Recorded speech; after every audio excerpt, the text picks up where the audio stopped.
નમસ્કાર મિત્રો, મારી યુટ્યુબ ચેનલ સંજય પટેલમાં આપનું હાર્દિક સ્વાગત છે। મિત્રો, આજે આપણે ધોરણ 9 વિષય છે સામાજિક વિજ્ઞાન, તેનો પાઠ 19। પાઠનું નામ છે ભારત, તેમાં લોકજીવન। તેની સ્વઅધ્યયન પોથી જે આ વર્ષે નવી આવેલી છે તેનું સંપૂર્ણ સોલ્યુશન આજે આપણે આ વિડીયોની અંદર જોવાના છીએ। પરંતુ તે પહેલાં જે મિત્રો અમારી ચેનલમાં નવા છે, જેમણે હજુ સુધી અમારી ચેનલને સબસ્ક્રાઇબ નથી કરી, તે અમારી ચેનલને જરૂર સબસ્ક્રાઇબ કરે, વિડીયો લાઇક કરે, શેર કરે અને બેલ નોટિફિકેશન આઇકોન ઓન કરે, જેથી અમારા દરેક નવા વિડીયોની નોટિફિકેશન તમારા મોબાઈલની સ્ક્રીન પર મળી શકે। મિત્રો, આ દરેક વિડીયોનું PDF સ્વરૂપે સોલ્યુશન મેળવવા માટે તમારા મોબાઈલના પ્લે સ્ટોરમાં વિશ્વગુરુ સર્ચ કરી એપ્લિકેશન ઇન્સ્ટોલ કરી શકશો। તદ્દન ફ્રી એપ્લિકેશન છે, કોઈપણ પ્રકારનો ચાર્જ તમારી પાસેથી લેવામાં આવતો નથી। શરૂઆતની સ્ક્રીન આવી જોવા મળશે, તેમાં સ્વઅધ્યયન પોથી પર ક્લિક કરી ધોરણ પસંદ કરતા, વિષય પર ક્લિક કરતા વિડીયોના ઓપ્શન પરથી તમે વિડીયો જોઈ શકશો અને PDFના ઓપ્શન પરથી તમે PDF સ્વરૂપે સોલ્યુશન મેળવી શકશો। આ ઉપરાંત MCQના બટન પરથી પરીક્ષાની તૈયારી માટે MCQ રમી શકશો અને તમારા જ્ઞાનની ચકાસણી કરી શકશો। ખૂબ જ સારી એપ છે, એકવાર જરૂર ડાઉનલોડ કરીને જોજો। ચાલો સોલ્યુશન શરૂ કરીએ। તેમાં સૌપ્રથમ વિભાગ A, તેનો અનો પહેલું જોડકું છે। તેમાં પહેલું રાજસ્થાન, તેમાં ઓપ્શન E કુંમર અને કચ્છી ઘોડી આવશે।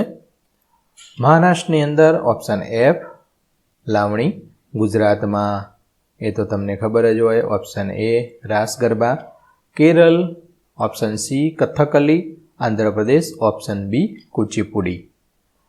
જોડકા જોડવાના છે। પુષ્કર મેળો ક્યાં ભરાય છે? તે ઓપ્શન D રાજસ્થાનમાં, વૌઠાનો મેળો ઓપ્શન F ધોળકામાં, તરણેતરનો મેળો ઓપ્શન A થાનગઢમાં, ભવનાથનો મેળો ઓપ્શન B જૂનાગઢમાં, ભવનાથની તળેટી કે છે તે, અર્ધકુંભ મેળો પાંચમામાં C નાસિકમાં આવશે।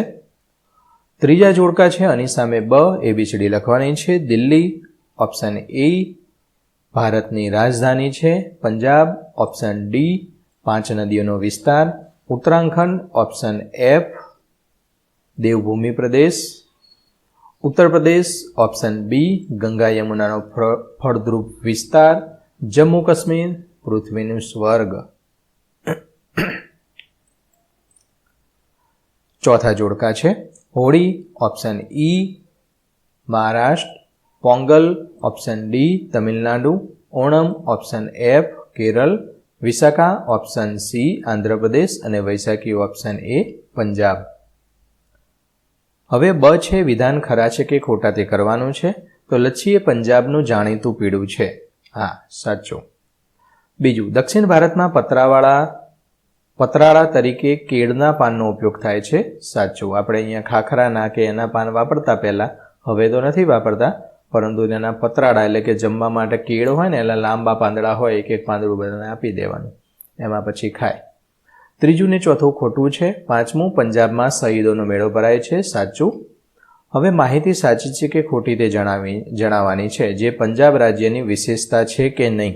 પંજાબ રાજ્યની વિશેષતા હોય તો ખરું કરવાનું, તેની વિશેષતા ના હોય તો ખોટું કરવાનું। ખાલી જગ્યા, તેમાં પહેલી ખાલી જગ્યામાં કાલિદાસ, બીજી ખાલી જગ્યામાં ગણેશ ચતુર્થી, જે મહારાષ્ટ્રમાં ખૂબ જ ભવ્ય તેનું આયોજન કરવામાં આવે છે। ત્રીજામાં ગઢવાલી, ચોથામાં ગુજરાત, પાંચમામાં પશ્ચિમ બંગાળ।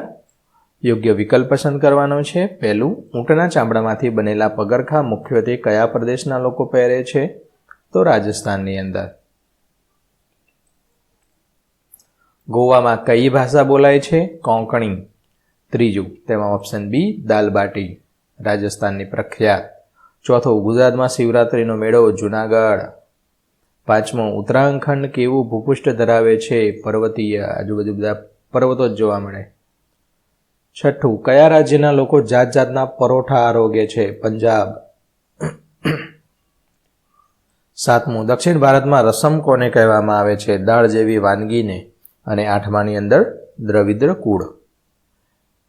એક બે વાક્યમાં જવાબ લખવાનો છે। રસગુલ્લા એ કયા રાજ્યની મુખ્ય મીઠાઈ છે? તો પશ્ચિમ બંગાળ, રસગુલ્લા કહીએ ગુલાબજાંબુ જેવા આવે। પુકુર એટલે શું? તો હિમાચલ પ્રદેશમાં સ્ત્રીઓ માથે જે રૂમાલ બાંધે છે તેને પુકુર કહે છે। અસમ રાજ્યનું લોકનૃત્ય બિહુ. ગારો અને ખાસી કયા રાજ્યની ભાષા છે? તો મેઘાલય રાજ્યની. હું બિહારમાં ખવાતી વિશિષ્ટ વાનગી છું. તો ચોખા સાંધવો બિહારમાં અને સાંથવો. મલયાલમ કયા રાજ્યની મુખ્ય ભાષા છે? કેરળ રાજ્યની. હવે વિભાગ બી છે. 15 થી 30 શબ્દોમાં જવાબ લખવાના છે. પહેલું, ઉત્તર ભારતના તહેવારો અને ઉત્સવો વિશે જણાવો. તો પંજાબનો મુખ્ય તહેવાર વૈશાખી, લાહિરી. ભાંગડા એ પંજાબનું જાણીતું નૃત્ય છે. જમ્મુ કાશ્મીરમાં ઈદ અને મોહરમ. લદ્દાખમાં હેમિસ, લોસાર. હિમાચલ પ્રદેશમાં કુલ્લુ દશેરાનો તહેવાર છે. ઉત્તર પ્રદેશનો મુખ્ય તહેવાર હોળી. કથક ઉત્તર પ્રદેશનું જાણીતું નૃત્ય છે. ઉત્તર ભારતમાં શિવરાત્રી, રામનવમી, જન્માષ્ટમી, દશેરા, ઈદ, મોહરમ, નાતાલ વગેરે ઉજવાય છે. બીજું, દક્ષિણ ભારતના લોકો કેવો પોશાક પહેરે છે? તો ગરમ અને ભેજવાળા હવામાનને કારણે તેઓ ખુલતા કપડાં પહેરે છે. પુરુષો લુંગી, પહેરણ, ખભે ખેસ અને પ્રસંગોપાત માથે પાઘડી બાંધે છે. જ્યારે સ્ત્રીઓ છે દક્ષિણી સાડી, ચણિયો, કબજો વગેરે પહેરે છે. કેરળના લોકો લુંગી પહેરે છે. ટૂંકી પોતી પણ પહેરે છે અને સ્ત્રીઓ માથામાં ફૂલોની વેણી પહેરે છે.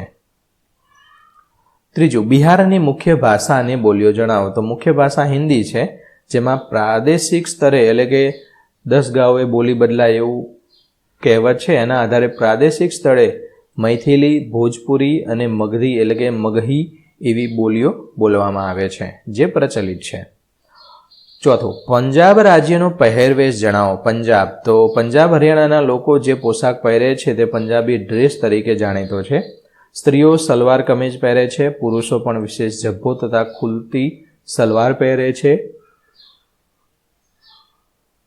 પુરુષો મોટે ભાગે માથે પાઘડી પહેરે છે. કેટલાક લોકો જંભા ઉપર ભરત ભરેલ કોટી પહેરે છે. જબ્બા ભ કરી દેવાનો છે, જબ્બો. પાંચમું છે, રમેશભાઈ અને રસીલાબેન દક્ષિણ ભારતના પ્રવાસે ગયા. એક શહેરના બજારમાં ફરતા હતા. તેમણે લુંગી અને ટૂંકી ધોતી પહેરેલા પુરુષો તથા માથામાં વેણી પહેરેલી સ્ત્રીઓ જોવા મળી. તમે જણાવો કે કયા પ્રદેશનો પહેરવેશ છે, તેઓ કઈ ભાષા બોલે છે, તેમના મુખ્ય તહેવારો. તો પ્રદેશ છે દક્ષિણ ભારતનો, જેમાં તમિલનાડુ કે કેરળ હોઈ શકે. ભાષા તેમની તમિલ, મલયાલમ, તેલુગુ અને કન્નડ છે. તેમના તહેવારો મુખ્યત્વે પોંગલ, ઓણમ અને ઉગાદી છે. વિભાગ સી મુદ્દાસર જવાબ. કાશ્મીરના લોકો લાકડાના મકાનોમાં રહેવાનું પસંદ કરે છે. કેમ? તો જમ્મુ કાશ્મીરમાં મકાનની બનાવટમાં લાકડાનો ઉપયોગ વધારે મહત્તમ પ્રમાણમાં થાય છે. કેમ કે હિમાચલ તથા ઉત્તરાખંડમાં લોકો 2 માળવાળા મકાનોમાં રહે છે. નીચે પશુ બાંધે છે, જેથી ઉપરના માળની લાકડાની બનાવેલી ફર્શ એકંદરે ગરમ રહે છે. જ્યારે હિમવર્ષા થાય ત્યારે આ રીતે બનાવેલા મકાન ઉપયોગી થાય છે. એટલે કે બરફ છે, આમ ઉપરથી ત્રાંસાને એવું બનાવેલું હોય એટલે બરફ છે ઝડપથી અથવા ઓગળીને નીચે પડો જાય અથવા બહુ ઉપર રહે નહીં. આપણા જેવા ધાબા હોય તો આખું ધાબું ભરાઈ ગયું હોય બરફથી. મકાનમાં છાપરા ઢાળવાળા હોય છે. નળિયા તરીકે લીસા પથ્થરનો ઉપયોગ થાય છે. કેમ કે બરફ છે એ ધીમે સરકી જાય ઝડપથી. મકાન પરનો બરફ સહેલાઈથી સરકી જાય. બીજું છે, મેદાની પ્રદેશ અને પહાડી પ્રદેશના લોકોની જીવનશૈલી વચ્ચેનો તફાવત લખો. તો મેદાનનો પ્રદેશ અને પહાડી પ્રદેશનો અહીંયા બંનેનો તફાવત આપેલો છે. આ પ્રમાણે તમે લખી શકશો.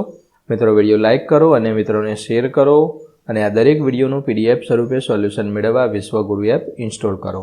આ સિવાય તમારે કયા વિષયનું સોલ્યુશન જોઈએ છે તે કોમેન્ટમાં જણાવો, જેથી અમે તે વિષય પર વિડીયો રેકોર્ડ કરી શકીએ.